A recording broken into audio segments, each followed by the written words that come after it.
प्यारे बच्चों, आज हम स्टार्ट करेंगे हमारे पास हमारे चैप्टर फर्स्ट से लेकर हमारा जो 13 चैप्टर प्रोबेबिलिटी क्लास 12th का। ठीक है, इसके हम जितने भी 2 मार्क्स के या 4 मार्क्स के या 6 मार्क्स के जो क्वेश्चन इसमें आते हैं हम उनके बारे में बात करेंगे। जैसे सबसे पहले और साथ में मैं आपको हमारा जो सेशन 21-22 इसके रिलेटेड सिलेबस के बारे में हम बात करते चले जाएंगे।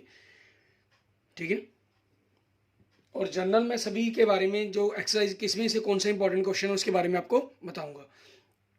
और सबसे पहले अगर आपने अभी तक मेरा यूट्यूब चैनल सब्सक्राइब नहीं किया है तो उसे जरूर सब्सक्राइब करें, लाइक करें और अपने दोस्तों मित्रों के साथ इसको शेयर करें। ठीक है, हम सबसे पहले फर्स्ट चैप्टर की रिलेशन एंड फंक्शंस की बात करते हैं। रिलेशन एंड फंक्शंस के अंदर जैसे पहली फर्स्ट 1.1 एक्सरसाइज है जो हमारे पास, ठीक है, वो रिलेशंस के ऊपर है, जिसके अंदर हम रिलेशन को रिफ्लेक्सिव, सिमेट्रिक, ट्रांजिटिव और इन तीनों की हेल्प से हम इक्विवेलेंस प्रूफ करते हैं। और 1.2 एक्सरसाइज है जिसके अंदर हम फंक्शन को 1 एंड ऑन टू के बारे में प्रूफ करते हैं। एंड 1.3 एक्सरसाइज है हमारे पास फंक्शन के कंपोजिशन के बारे में, मीन्स एफओजी या जीओएफ के बारे में। एंड 1.4 एक्सरसाइज है हमारे पास बाइनरी ऑपरेशंस के बारे में। ठीक है, इसके अंदर से दी मोस्ट इंपॉर्टेंट एक्सरसाइज की अगर हम बात करें वो आपके पास 1 एंड ऑन टू का जो फंक्शंस है, ठीक है, ये आपके पास सबसे ज्यादा मोस्ट इंपॉर्टेंट एक्सरसाइज है आपके पास आपकी। ठीक है, जिसके अंदर से आपके पास किसी भी टाइप का क्वेश्चन हमारे पास जो रहेंगे आपके पास 1 और ऑन टू के आ सकते हैं। और इसमें भी अगर हम बात करें आपके पास क्वेश्चन नंबर 5th, 7th और 9th, ठीक है, ये कुछ ज्यादा ही इंपॉर्टेंट क्वेश्चन है इसके अंदर। और 1.1 के आपके पास क्वेश्चन नंबर 2nd, 4th और 5th ये इंपॉर्टेंट है। कंपोजिशन वाली एक्सरसाइज आपके पास इस साल के सिलेबस में नहीं है। ठीक है, इसके लिए आपके पास मेनली अगर आपको मैं थोड़ा सा बताना चाहूँ, ठीक है, आप देख सकते हैं कि आपके पास आप जो बोर्ड की वेबसाइट से, ठीक है, सिलेबस को डाउनलोड कीजिए और वहां से डाउनलोड करने के बाद आपको कुछ सब थीम मिलेंगे। लास्ट में लिखा हुआ है एक्सरसाइज आपके पास 7 पॉइंट कुछ या 9.3 समथिंग ऐसी डिलीटेड है। सिर्फ वो एक्सरसाइज डिलीटेड नहीं है, जो सब टॉपिक दिए गए उनके अंदर आप देखेंगे कंपोजिशन के बारे में नहीं लिखा गया है। इट मीन्स ये एक्सरसाइज भी आपकी सिलेबस से डिलीटेड है हमारी सेशंस के लिए। ठीक है, और उसके साथ हमारे पास जो कंपोजिशन की एक्सरसाइज है वैसे भी जनरल आपके पास इसमें से 1 मार्क्स के ही क्वेश्चन जाते रहते हैं और बाइनरी ऑपरेशन में भी 1 मार्क्स के क्वेश्चन आते हैं। और अगर इसमें आ भी जाते हैं तो कम्यूटेटिव या एसोसिएटिव प्रूफ करना वो आपके पास क्वेश्चन आ रहते हैं। और कंपोजिशंस के अंदर से आपके पास इनवर्स को पता करना ये इंपॉर्टेंट रहता है। ठीक है, लेकिन इस साल के सिलेबस में नहीं है तो इसलिए इतनी ज़्यादा इंपॉर्टेंट नहीं है ये। और हमारा नेक्स्ट देखिए सेकंड चैप्टर हमारा इनवर्स ट्रिग्नोमेट्री। ठीक है, इनवर्स ट्रिग्नोमेट्री के अंदर अगर हम बात करते हैं हमारी जो पहली तो एक्सरसाइज 2.1 है, प्रिंसिपल वैल्यू के ऊपर डिपेंडेंट एक्सरसाइज है। ठीक है, और आपके जो पूरा डोमेन और रेंज दिए गए हैं आपके पास इनवर्स फंक्शंस के वो, ठीक है, ये आपके पास 2 मार्क्स के क्वेश्चंस के लिए काफी इंपॉर्टेंट है। लेकिन इस साल के जो सिलेबस है आपका 21-22 का, इनमें फर्स्ट और सेकंड दोनों ही चैप्टरों में से 1 मार्क्स के क्वेश्चन ही आएंगे, इसलिए ये इतने ज्यादा आपको कंफ्यूजिंग होने की इसके अंदर जरूरत नहीं है। ठीक है, और उसके साथ आपके पास एक्सरसाइज 2.2 द मोस्ट इंपॉर्टेंट, इसका एवरी क्वेश्चन इज इंपॉर्टेंट है। ठीक है, इसके अंदर क्योंकि आपके पास ये इस साल के सिलेबस के अंदर डिलीट है तो इस कारण इसमें से इतना ज़्यादा कंफ्यूज होने की या इतने ज़्यादा फॉर्मूलों को लर्न करने की जरूरत नहीं है। ठीक है, और वैसे इसका अगर हम उससे अगले सेशंस के अंदर बात करेंगे 21-22 के बाद के, अगर आप स्टूडेंट्स हैं, ठीक है, तो वहाँ आपको देखेंगे कि ये आपके लिए हर साल इंपॉर्टेंट क्वेश्चंस बनेंगे। एंड नेक्स्ट देखते हैं आपके पास थर्ड चैप्टर हमारा, ठीक है, जो हमारा मैट्रिक्स पर दिया गया। मैट्रिक्स के चैप्टर है ये हमारा मोस्ट इंपॉर्टेंट आपके पास मैट्रिक्स का, और 4th चैप्टर आपका डिटरमिनेंट का। ठीक है, दोनों के दोनों चैप्टर आपके काफी इजी चैप्टर्स हैं। ठीक है, और बड़े अच्छे इंपॉर्टेंट क्वेश्चंस भी इसके अंदर से आपके पास सिलेबस में पेपर में आते हैं। इनमें आपके पास रहता क्या है कि इस टाइप के अगर हम क्वेश्चंस की बात करें, मेनली मान लीजिए आपको 2 फंक्शंस का सम दिया गया एक मैट्रिक्स, ठीक है, कोई भी 2x + y के रूप में, और दूसरा एक दिया गया 2x - y के रूप में मान लीजिए मैट्रिक्स दिया गया, तो यहाँ से x और y मैट्रिक्स को पता करना। ठीक है, ये आपके पास इस टाइप के क्वेश्चंस इंपॉर्टेंट बनते हैं इसके अंदर से। क्लियर? या फिर आपके पास एक मैट्रिक्स दे दिया जाता है जिसके अंदर कुछ एलिमेंट मान लीजिए 3x + 7, ठीक है, इस प्रकार से आपको दिए गए 2 इक्वल दिए गए, कंपेयर करने पर आपको x, y, z इस प्रकार के इन सभी की वैल्यूज को पता करना होता है। ये आपके पास मैट्रिक्स के रूप में रहेंगे। या फिर आपके पास आपको a और b मैट्रिक्स दे दिए गए हैं उन दोनों की मल्टीप्लाई करना, फिर मल्टीप्लाई करके उसका ट्रांसपोज करना, ठीक है, या इसके साथ ट्रांसपोज को प्रूफ करना। ये भी आपके पास क्वेश्चंस के अंदर आ जाते हैं, इंपॉर्टेंट रहते हैं आपके पास। और फिर एक इसके अंदर से आते हैं आपके पास मैट्रिक्स। आपको एक मैट्रिक्स दे दिया गया, मान लीजिए ये ए मैट्रिक्स दिया गया, तो आपको इसका सिमेट्रिक पता करना, means A plus A transpose का हाफ पता करना, skew symmetric A minus A transpose का हाफ पता करना या प्रूफ करना, या फिर इनको सम के रूप में इनके प्रूफ कर यूज करना, ठीक है, हाफ ए प्लस ए डैश और ए माइनस ए डैश के रूप में रिप्रेजेंट करना। ये आपके लिए इंपॉर्टेंट रहता है हमारे पास, ठीक है। और नेक्स्ट अगर हम 4th चैप्टर की बात करते हैं, एक्सरसाइज 4.3 प्रॉपर्टीज ऑफ डिटरमिनेंट्स वाली एक्सरसाइज है जो आपकी, ठीक है, ये मोस्ट इंपॉर्टेंट एक्सरसाइज है, लेकिन इस साल के सिलेबस में नहीं है, तो इसलिए इतनी ज़्यादा इंपॉर्टेंस पर नहीं रहेगी आपके पास। दूसरा, इसके अंदर से आपके पास आपको 3 पॉइंट्स दे दिए जाते हैं, 0 0, जैसे मान लीजिए -2 3, ठीक है, 10 7।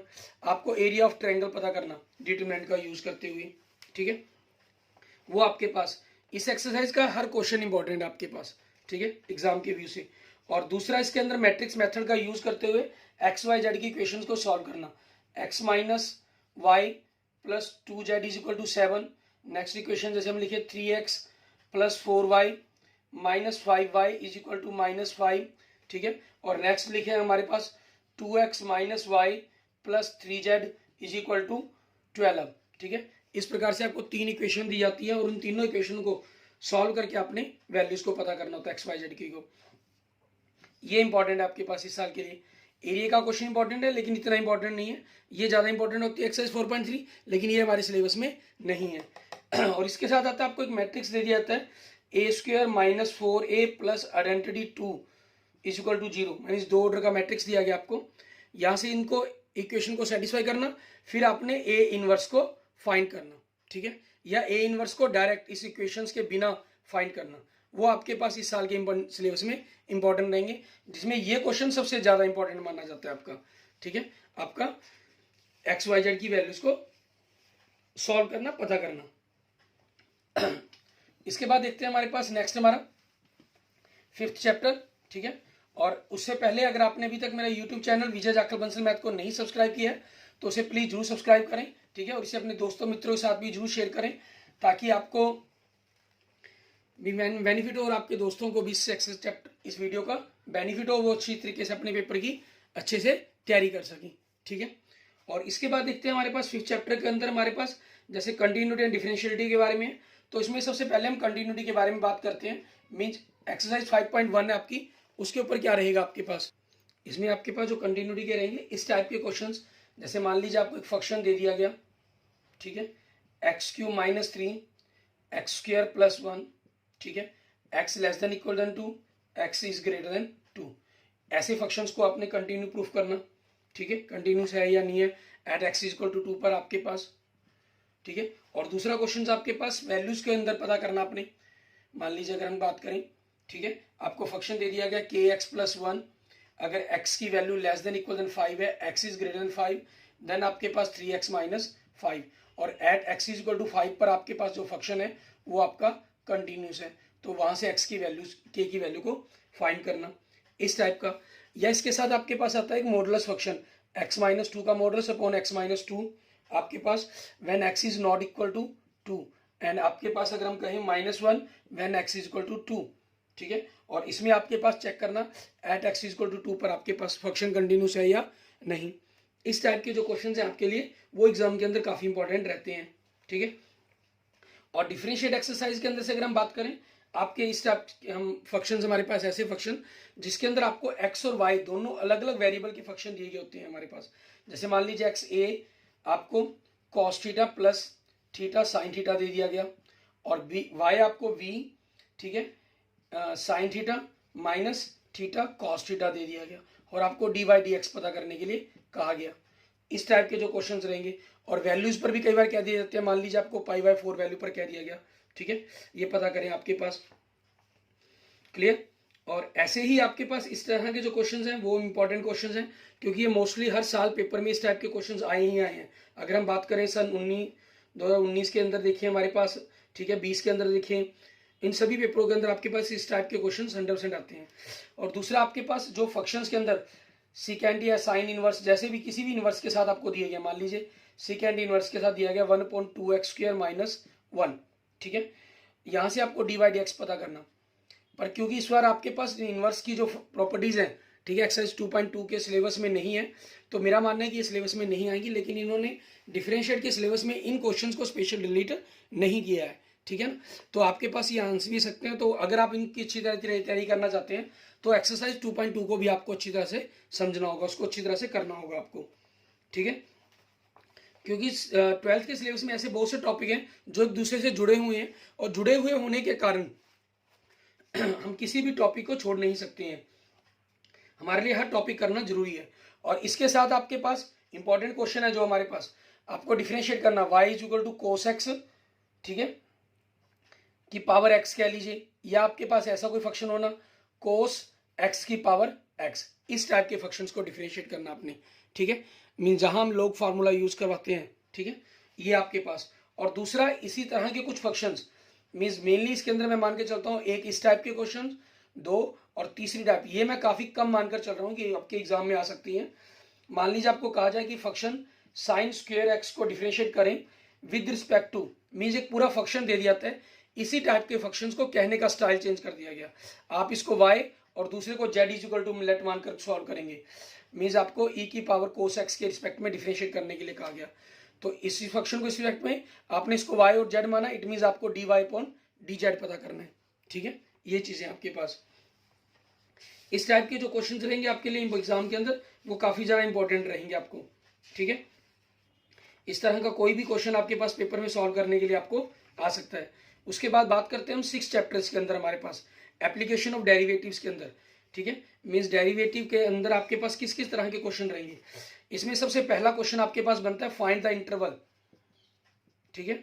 आपके पास इंटरवल पता करना, मीन्स आपको फंक्शन इंक्रीजिंग के लिए देखा होगा या डिक्रीजिंग के लिए दिया गया होगा, ठीक है। आपको मान लीजिए कोई भी फंक्शन दिया गया, जैसे हम फंक्शन लिख लेते हैं, मान लेते हैं 2x³ - 3x² - 36x + 7, ठीक है। इसके लिए आपको फंक्शंस को डिफरेंशिएट करना अपनी, फंक्शन इंक्रीजिंग और डिक्रीजिंग हो सकता है, कुछ भी गिवन होगा आपके पास, आपको इंटरवल पता करना, इंक्रीजिंग या डिक्रीजिंग जैसा होगा उसके अकॉर्डिंग आप कंडीशंस का यूज करेंगे अपने पास, ठीक है। और दूसरा इक्वेशन ऑफ टेंजेंट पता करना आपके पास, या नॉर्मल पता करना, ठीक है। इस टाइप के क्वेश्चंस आपके पास रहेंगे। इसमें अगर आपके पास आते हैं तो इस तरह के x और y अलग अलग फंक्शन भी आपके पास हो सकते हैं, ठीक है, वो क्वेश्चन आपके लिए इंपॉर्टेंट बन जाते हैं। या दूसरा आपके पास क्या रहता है इसके अंदर, अगर हम बात करें इक्वेशन ऑफ टेंजेंट या इक्वेशन ऑफ नॉर्मल जब हमें पता करने के लिए कहा जाता है, ठीक है, तो आपको एक इक्वेशन को दूसरी इक्वेशंस के पैरेलल में क्या दिया जाता है। जैसे मान लीजिए अगर कहा जाए कि find the equation of tangent to the curve, जो कर्व की इक्वेशन है वो आपको क्या दे देगी, y = x² - 2x + 7, ठीक है, which is parallel to the, और पैरेलल किसकी आपके पास, ये लाइन किसके लाइन के, 2x, ठीक है, -y + 9 = 0।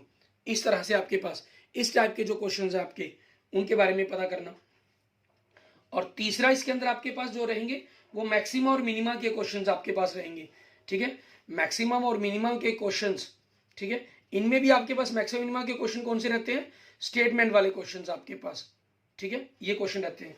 और अप्रोक्सीमेशन वाले जो क्वेश्चंस की अगर हम बात करें, फोर्थ कंसेप्ट हमारे पास अप्रोक्सीमेशन के क्वेश्चन की, ये पहले भी एग्जाम के अंदर काफी इंपॉर्टेंट कम होते थे, और आपके पास इस साल भी सिलेबस के अंदर ये डिलीट है, 21-22 के सेशन के अंदर ये डिलीट थे, ठीक है, डिलीट है, तो इसका अर्थ इतने ज्यादा इंपॉर्टेंट क्वेश्चन ये नहीं माने जाते हैं। अप्रोक्सीम मैक्सिमम मिनिमम के अंदर आपके पास मेनली स्टेटमेंट वाले क्वेश्चन ही आपके पास ज्यादा रहेंगे। आपको कोई भी फंक्शन दे दिया जाता है, रेक्टेंगल का दे दिया गया, एरिया वायर को लेंथ को कट कर दिया गया, ठीक है ना, स्क्वायर पीस में कन्वर्ट कर दिया गया, सिंपल वाले जो क्वेश्चंस है, मींस स्टेटमेंट के अंदर भी आपके पास जो एरिया या वॉल्यूम पर डिपेंडेंट क्वेश्चन है ना, ये कम इंपॉर्टेंट है, ठीक है। ये इंपॉर्टेंट क्वेश्चन तो है, ऐसा नहीं हम कह सकते कि आज तक पेपरों में नहीं आए हैं, लेकिन हमारे जो सिंपल नंबर्स, 2 नंबर्स का सम दिया गया, एक नंबर का स्क्वायर दूसरे का क्यूब, ठीक है, या 1-2 नंबर का सम दिया गया और एक आपको उनके अंदर कोई रिलेशन पता करने के लिए कहा गया मिनिमम मैक्सिमम, उस टाइप के क्वेश्चन ज्यादा आए हुए हैं, तो वो क्वेश्चन मैं ज्यादा इंपॉर्टेंट मान के चलता हूँ, ठीक है। और इसके बाद देखते हैं हमारे पास हमारा नेक्स्ट चैप्टर 7 हमारा, ठीक है, हमारा इंटीग्रेशंस, उसके बारे में देखेंगे। इंटीग्रेशंस आपके पास जैसे हमारा जो सेशन 21-22 का सेशन है, इसके अंदर मेनली ये आपके ज़्यादातर एमसीक्यू क्वेश्चन ही आएंगे, इसलिए इनकी जो शॉर्ट ट्रिक्स हैं वो आपके लिए बहुत ज़्यादा समझनी जरूरी है, आपको आनी चाहिए, ठीक है ना। शॉर्ट ट्रिक्स इसकी हमारे पास वो 3 मोस्ट इंपॉर्टेंट एक्सरसाइज आपके पास बन जाती है आपकी। लेकिन फिर भी एग्जाम के व्यू से अगर हम बात करते हैं, ठीक है, कि किस तरह के क्वेश्चन आपके पास रहेंगे जो इंपॉर्टेंट इसके अंदर माने जाते हैं, इसके अंदर मेनली बाय पार्ट्स आपका जो 7 चैप्टर है, पार्ट्स का यूज करना मीन्स एक्स साइन एक्स, ठीक है, इनको इंटीग्रेशन करना, इस टाइप के क्वेश्चन आपके पास ज्यादा इंपॉर्टेंट माने जाते हैं। या फिर दूसरा आपके पास किसी भी इनवर्स फंक्शंस का इंटीग्रेशन करना, ये आप डायरेक्ट फॉर्मूले याद कर लेंगे तो बेस्ट है आपके लिए, नहीं अदरवाइज वही बाय पार्ट्स का यूज करते हुए आपको सॉल्व करना होता है क्वेश्चंस को, ठीक है। और दूसरा आपके पास फंक्शंस, आपके पास डायरेक्ट ऐसे फंक्शंस के ऊपर क्वेश्चन आना, मीन्स मान लीजिए नीचे फंक्शन दिया गया, ऊपर आपका उसका डिफरेंशिएट सब्स्टिट्यूट करना पड़ेगा आपको, या ऐसा कोई फंक्शन दिया गया उसकी पावर n है आपके पास, साथ में उसका डिफरेंशिएट दिया गया है, ठीक है। ये आपको शॉर्ट ट्रिक्स के अंदर फॉर्मूले भी करवाए हुए हैं मेरे, ठीक है, आप वहां से इनको वॉच कर सकते हैं। अगर आपने नहीं की देखी हुई वीडियो तो डिस्क्रिप्शन में आपको लिंक भी मिल जाएगा इसका, ठीक है, आप वहां से इनको आसानी से जो इंटीग्रेशन के मेरे शॉर्ट ट्रिक्स हैं उनके फॉर्मूलों को आप सीख सकते हैं। और तीसरा इसके अंदर आपके पास ठीक है, हम कहें कि हमारे पास फैक्टर बनाकर आपको डिनोमिनेटर के अंदर फैक्टर बनाकर, जैसे x-2 upon x² minus 3x + 2 दिया गया, इसके फैक्टर बनाएंगे x+2 x+1 आपके पास, ठीक है, और फिर इनके आपको सॉल्व करना बाय पार्शियल मेथड, ठीक है। इस तरीके से आपके जो क्वेश्चंस हैं इनका इस टाइप के क्वेश्चंस आपके लिए इंपॉर्टेंट रहेंगे।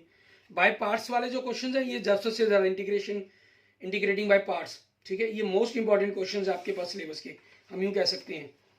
इनके बारे में बगिना आपके जो क्वेश्चंस है आपके पास, ठीक है, इंटीग्रेशन के, और काफी कम दूसरे निकलते हैं इंपॉर्टेंट इसके अंदर।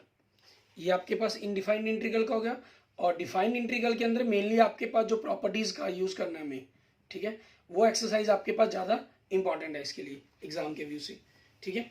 उसके बाद बात करते हैं हम 8th चैप्टर की। आपके पास 8th चैप्टर के अंदर आपके पास क्या चीज है, एरिया बिटवीन द कर्व्स आपको पता करना है, ठीक है। और एरिया बिटवीन द कर्व्स के अंदर आपके पास सबसे ज्यादा आपके पास अगर हम बात करें कि आपका जो क्वेश्चन अगर हम एग्जाम के अंदर देखते हैं, ठीक है, मेनली लाइन और कर्व, ठीक है, इन दोनों के बीच का एरिया पता करना, या किसी भी कर्व के बीच में अकेले कर्व का आपको एरिया पता करना, उस टाइप के क्वेश्चन आपके एग्जाम में ज्यादा आते हैं। एक्सेप्ट मतलब कि दो कर्व के बीच में ही एरिया पता करना, मींस लाइन कर्व या अकेली कर्व, ये ज्यादा इंपॉर्टेंट है आपके पास। और इस सेक्शन के लिए आपके पास 8.1 एक्सरसाइज ही सिलेबस के अंदर है, तो वो आपके पास लाइन कर्व और कर्व के ऊपर ही है, मेनली वहीं से आपके पास क्वेश्चंस बन जाएंगे आपके, ठीक है। और इसके बाद बात करते हैं हमारे पास 9th चैप्टर की, हमारे पास कि अगर हम बात करें, ठीक है, आपके डिफरेंशियल इक्वेशंस की बात करें, इसके अंदर शॉर्ट फॉर्म के अंदर अगर हम एमसीक्यू के बारे में बात करें, मीन्स आपके जो 1 मार्क्स के क्वेश्चंस हैं, इसके अंदर आपके पास मेनली डिग्री और ऑर्डर के बारे में पूछा जाता है, ठीक है, ये रहेंगे आपके पास। और इंटीग्रल फैक्टर की एक्सरसाइज है आपके पास, वो इंपॉर्टेंट है आपकी, e की पावर p dx, मीन जहां आपको dy dx plus p y is equal to q, लेकिन ये एक्सरसाइज आपके पास इस सेशन के लिए सिलेबस से डिलीट है आपकी, ठीक है, इसलिए ये इतनी एग्जाम में इंपॉर्टेंट नहीं रहेगी आपके पास।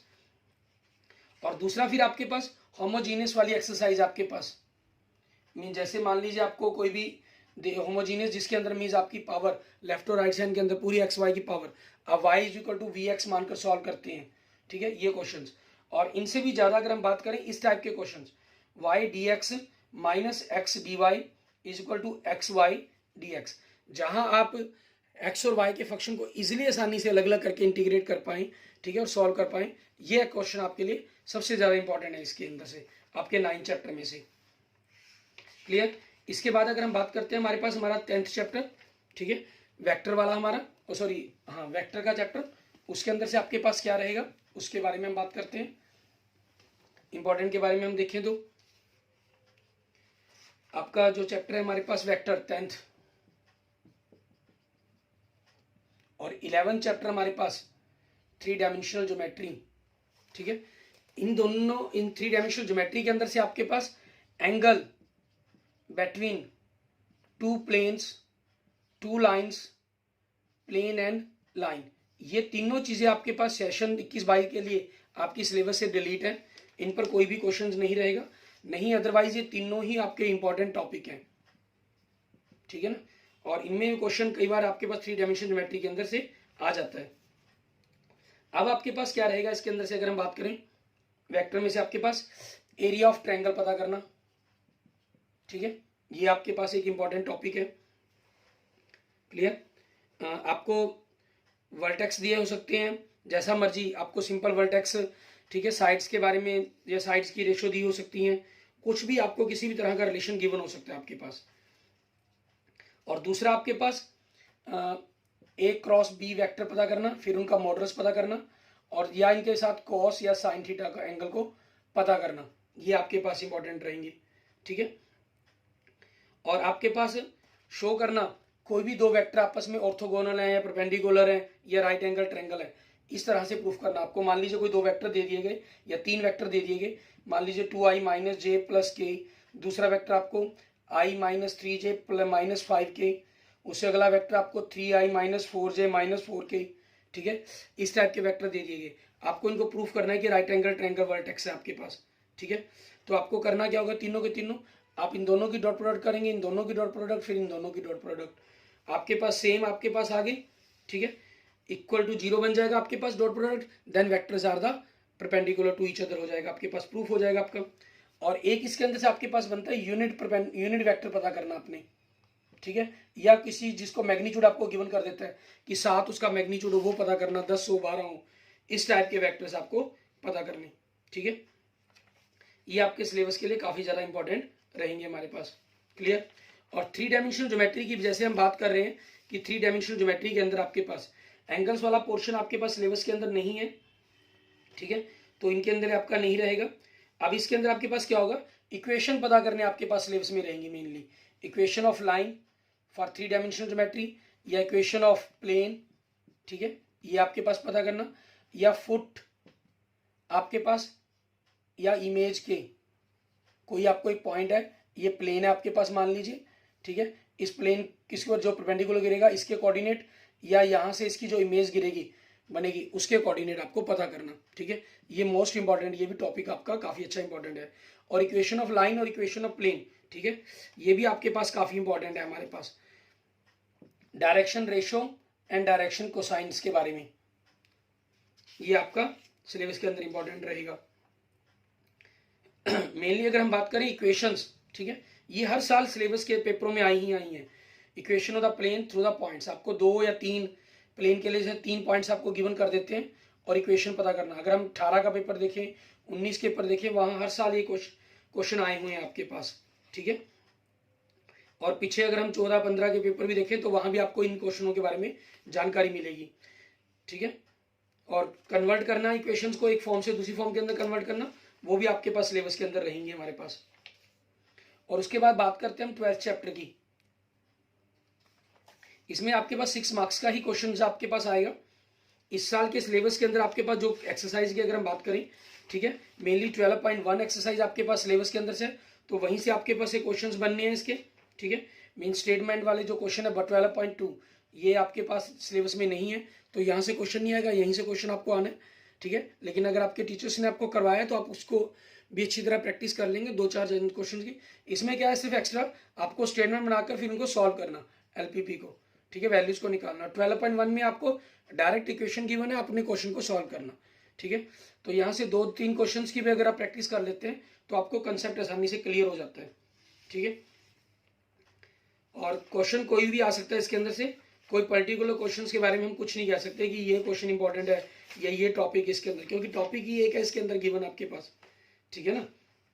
तो इसलिए ऐसा इसके अंदर कुछ नहीं रहेगा आपके पास। और नेक्स्ट हमारे पास 13 चैप्टर, हमारा लास्ट चैप्टर। उससे पहले अगर आपने अभी तक मेरा यूट्यूब चैनल विजय जाखड़ बंसल मैथ को नहीं सब्सक्राइब किया है तो उसको जरूर सब्सक्राइब करें, उसे अपने दोस्तों मित्रों के साथ जरूर शेयर करें, ठीक है, ताकि आपको मतलब कि उसका बेनिफिट हो सके और आपके दोस्तों को भी इस वीडियो का बेनिफिट हो सके और उस हिसाब से आपके दोस्त मित्र सभी तैयारी कर सके, ठीक है। इसमें मेनली आपके पास क्या रहता है, अगर हम बात करें कंडीशनल वेक्टर्स के बारे में पता करना, आपका वेज थ्योरम की हम बात करते हैं, ठीक है, वो आपके पास रहेंगे। बाइनोमियल डिस्ट्रीब्यूशंस का कंसेप्ट, ठीक है, आपके पास एक के सिलेबस से डिलीट है इसके अंदर, इस बार लिखा भी गया, उसके लिए स्पेशल मेंशन है नीचे अलग से। और आपके पास मान लीजिए किसी डायरेक्ट कंसेप्ट पर x equal to r success पर आपको फार्मूला दिया गया एन सी आर पी की पावर आर क्यू की पावर एन माइनस आर, ठीक है। पी आपके पास प्रोबेबिलिटी ऑफ सक्सेस, क्यू आपके पास प्रोबेबिलिटी ऑफ फेलियर दिखाता है, एन आपके नंबर ऑफ ट्रायल्स, आर जितनी की आपको प्रोबेबिलिटी पता करनी है, उन चीज़ों के बारे में बताते हैं आपको, ठीक है। इनमें आपके पास क्या रहेंगे, ठीक है, मेनली जो कुछ फॉर्मूले बनते हैं इसके अंदर, ठीक है, फॉर्मूलों पर एक्सरसाइज बनती है जो आपकी, वो आपके लिए ज़्यादा इंपॉर्टेंट रहेगी इसके अंदर से। और वो फॉर्मूले सारे के सारे आपको आते होंगे, ठीक है। मीन्स मान लीजिए probability of A dash union B, A dash B dash, या आपके पास probability of A dash intersection B dash, ठीक है, या इंडिपेंडेंट प्रूफ करना आपको, ठीक है। ये चीज़ें आपके पास उन सभी रिलेशंस पर आपके पास ज़्यादा रहेंगे। और इनके बारे में अगर आपको नहीं ये फॉर्मूले आते हैं तो डिस्क्रिप्शन में मैं आपको लिंक दे दूंगा, ठीक है, आप वहाँ से इनको आसानी से वॉच कर पाएंगे, देख पाएंगे, ठीक है, इसमें कोई इशू नहीं रहेगा आपके लिए। उसमें साथ में मैंने कुछ MCQ भी सॉल्व किए हुए हैं जो आपके लिए काफ़ी ज़्यादा बेनिफिशियल भी रहेंगे आपके पास, ठीक है। इसमें मेनली आपके पास जो क्वेश्चंस मैंने रहेंगे, मेनली हम बात करें बेस थ्योरम, आपकी सबसे इंपॉर्टेंट थ्योरम है इसके अंदर से, और आपका एक ये formula probability of x equal to r के लिए इंपॉर्टेंट है। और एक आपके पास 2-3 जनों की, आपको मान लीजिए ए की, बी की और सी की प्रोबेबिलिटी दे दी जाती है आपको, और कहा जाता है कि एक अकेला ए सक्सेस कर पाए, उस क्वेश्चन को सॉल्व कर पाए, या ए सक्सेस होगा, उस टाइप के जो क्वेश्चंस आपको सॉल्व करने, मीन्स कंडीशंस अप्लाई की जाती है, ठीक है, डायरेक्टली या इनडायरेक्टली आपके पास उस टाइप के जो क्वेश्चंस हैं वो आपको ज़्यादा इंपॉर्टेंट क्वेश्चंस हैं, ठीक है। जैसे मान लीजिए मैं आपको कोई क्वेश्चंस के बारे में अगर मेंशन करता हूँ, मैं यहाँ मान लेता हूँ कि ए की कोई प्रॉब्लम या बी या सी की जो प्रॉब्लम सॉल्व करने की कंसेप्चुअल है, प्रोबेबिलिटी है वो 1/2, 1/3 एंड 1/4 है आपके पास, ठीक है। ये लास्ट ईयर भी क्वेश्चन आया था आपके पास। देन द प्रोबेबिलिटी, प्रॉब्लम आपकी सॉल्व हो जाए, सभी के सभी इंडिपेंडेंटली ट्राई कर रहे हैं और प्रॉब्लम आपकी सॉल्व हो जाए, उसकी प्रोबेबिलिटी क्या है। प्रॉब्लम चाहे एक जना सॉल्व करे, चाहे 2 सॉल्व करें, चाहे तीनों सॉल्व करें, प्रॉब्लम हमारी सॉल्व हो गई, तो इसमें आप क्या करते हैं, 1 में से प्रोबेबिलिटी मीन्स कोई भी प्रॉब्लम सॉल्व नहीं कर पाया उसको आप माइनस कर देंगे, ठीक है। आपके पास 7 केस अलग अलग को जनरेट करना, या 1 में से एक केस को माइनस करके आपके डायरेक्ट सॉल्व करना, आप जो मर्जी मेथड इसके अंदर यूज कर सकते हैं। Clear, okay. इस प्रकार से आप अपने 13 के 13 चैप्टर्स की रिवीजन कर सकते हैं। क्लास 12 के आपके 2, 4, 6 मार्क्स के जो क्वेश्चन है इंपॉर्टेंट है, आपको पता चल जाएंगे। Clear, okay. Thank you friends, thank you students. अगर आपको मेरी वीडियो अच्छी लगी इसको लाइक करें, अपने दोस्तों मित्रों के साथ जरूर शेयर करें। अन्य किसी भी प्रकार की प्रॉब्लम के लिए मुझे मैसेज कर सकते हैं, कमेंट कर सकते हैं। और अगर आपने अभी तक मेरा यूट्यूब चैनल विजय जाखड़ बंसल मैथ को नहीं सब्सक्राइब किया है तो उसे प्लीज़ जरूर सब्सक्राइब करें, ठीक है। इसे लाइक करें, अपने दोस्तों मित्रों के साथ इसको जरूर से जरूर शेयर करें। Okay, thank you friends, thank you students.